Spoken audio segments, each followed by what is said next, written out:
Hey everybody, this is graphic designer Roberto Blake, and today's video is going to be a little different. Today I'm going to talk about why Photoshop is not graphic design. Now, let me clarify.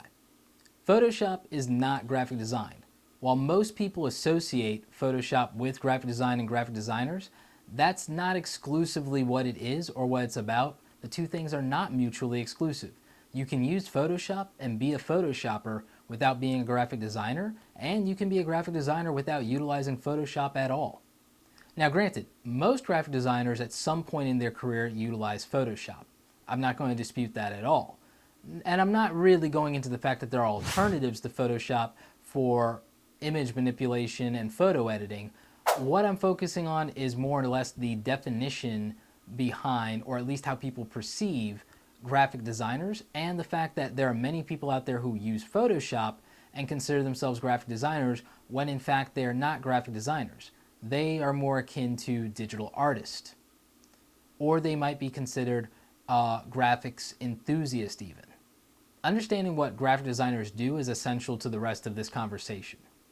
Graphic designers are ultimately visual problem solvers, and they deal with these things by addressing whatever the needs of a particular project or subject matter is, and they do that by identifying the inherent problems therein and then applying a solution, usually through either communicating something visually, addressing corrections in how something fails to communicate visually, etc. And this can include anything from the development of logos, advertising, billboards, packaging, etc.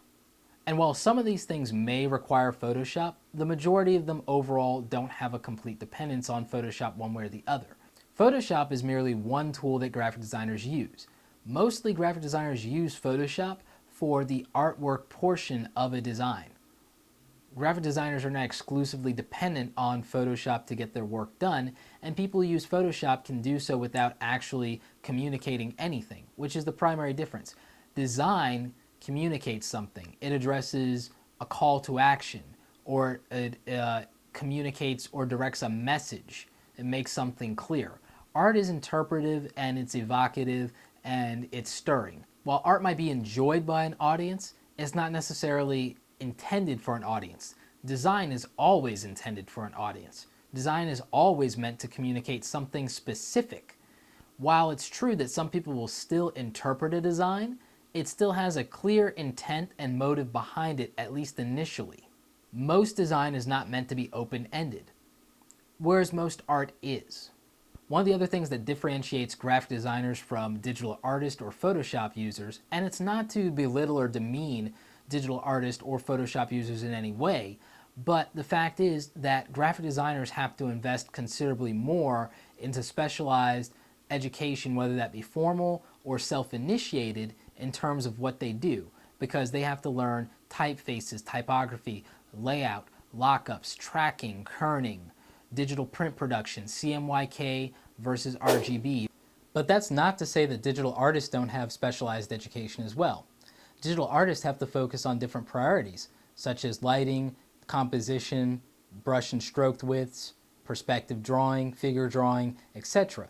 And again, it takes dedication and devotion to learn either of these skills, whether it be the more artistic side or the more graphic design oriented side. I just wanted to highlight that it's important to recognize the differences between the two and not to arbitrarily lump them together just because both may or may not utilize the same software. So whether you're a graphic designer, a digital artist, or someone who just enjoys using Photoshop, I hope you enjoyed this video. I hope it gave you some more perspective. I hope that a lot of you aren't being mislabeled, misrepresented, or stereotyped just because you happen to use Photoshop. If so, and you want to talk about it, feel free to comment below. I look forward to having different conversations with all of you on what your perspective is on this video and the comments I made in it. Don't forget to like this video if you liked it, subscribe. Don't forget Photoshop CC tutorial videos every Thursday. You may learn something or benefit from them whether you are a digital artist or a graphic designer. So stay tuned for those, and thanks for watching, and I'll see you guys on the next video.